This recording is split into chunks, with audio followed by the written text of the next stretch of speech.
رمضان کا آخری جمعہ ہے، 35 ہجری ہے۔ سیدنا عثمان غنی رضی اللہ عنہ کو خطبہ جمعہ دے رہے ہیں، مسجد کے اندر سے ایک باغی اٹھتا ہے، اٹھ کر سیدنا عثمان غنی رضی اللہ تعالیٰ عنہ سے مخاطب ہوتا ہے، عثمان ہم آپ کا خطبہ نہیں سننا چاہتے، بند کرو اپنے خطبے کو۔ دوسری طرف سے ایک اور بھائی اٹھتا ہے، وہ کہتا ہے ہم نہیں سننا چاہتے۔ مسجد نبی کے اندر شور مچ جاتا ہے، ایک بدبخت آگے بڑھتا ہے، وہ آگے بڑھ کر سیدنا عثمان غنی رضی اللہ تعالیٰ عنہ کے ہاتھ میں جو عصا ہے، اس عصا کو پکڑ کر اس کے 2 ٹکڑے کر دیتا ہے، توڑ دیتا ہے اس کو۔ سیدنا عثمان غنی رضی اللہ تعالیٰ عنہ فرماتے ہیں، وہ بدبخت، تو نے اگر حملہ کرنا تھا تو عثمان پر کرتا، اگر تمہیں توڑنا تھا عثمان کا کوئی وہ توڑتا، تجھے پتا نہیں کس چیز کو توڑ رہا ہے۔ یہ یادگار ہے رسول اللہ کی، یہ یادگار ہے ابو بکر کی، یہ یادگار ہے عمر فاروق کی۔ تجھے پتا نہیں اس عصا کو ہاتھ میں لے کر رسول اللہ خطبہ دیا کرتے تھے، تو رسول اللہ کی یاد کو مٹا رہا ہے۔ اب یادگاروں کو مٹانا، سمجھا رہے ہیں؟ کہتے ہیں قبر کو مٹا دو، مزار مٹا دو، متبرک مقامات کو مٹا دو۔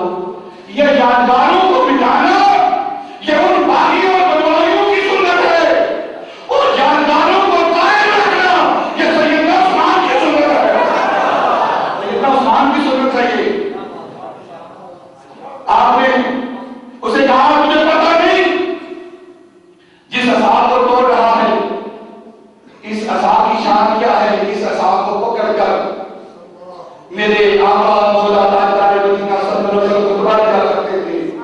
اگر آپ تاریخ کا مطالعہ کریں، قرآن کا مطالعہ کریں، تو 2 عصا نے تاریخ اور قرآن کے اندر جن عصاؤں کا ذکر ہے اور جن کی شانوں کی دھوم مچی ہے، ایک عصا ہے حضرت موسیٰ علیہ السلام کا، وَمَا تِلْكَ بِيَمِينِكَ يَا مُوسیٰ۔ اللہ پوچھ رہا ہے، کیا پوچھ رہا ہے؟ وَمَا تِلْكَ بِيَمِينِكَ يَا مُوسیٰ، موسیٰ تیرے سیدھے ہاتھ میں کیا ہے؟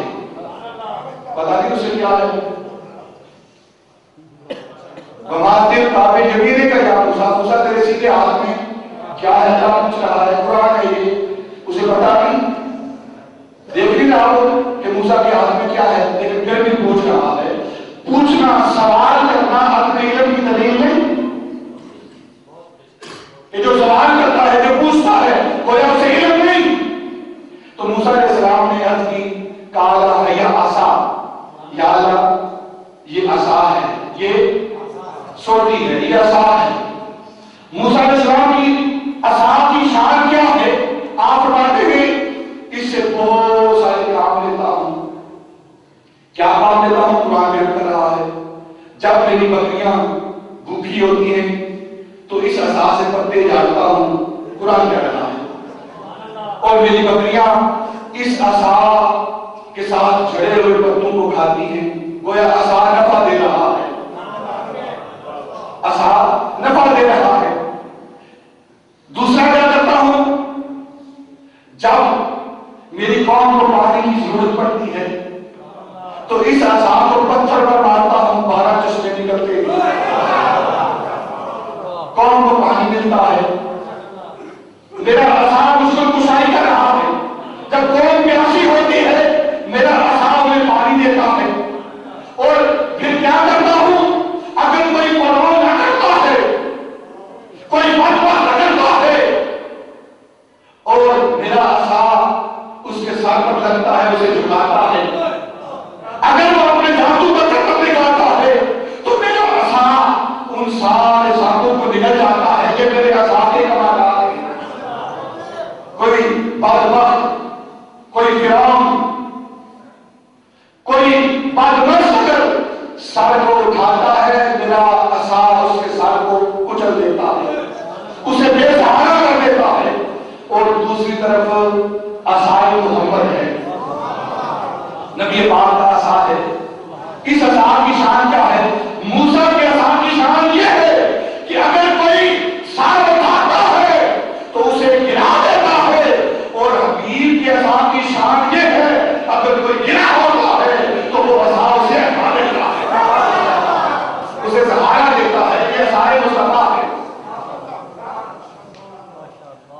عصائے کلیم، اعلیٰ حضرت فاضل بریلوی اس مقام پر بولتے ہیں عصائے کلیم اظہار غضب تھا، عصائے کلیم اظہار غضب تھا، اور گروہ کا سہارا عصائے محمد، گروہ کا سہارا عصائے محمد۔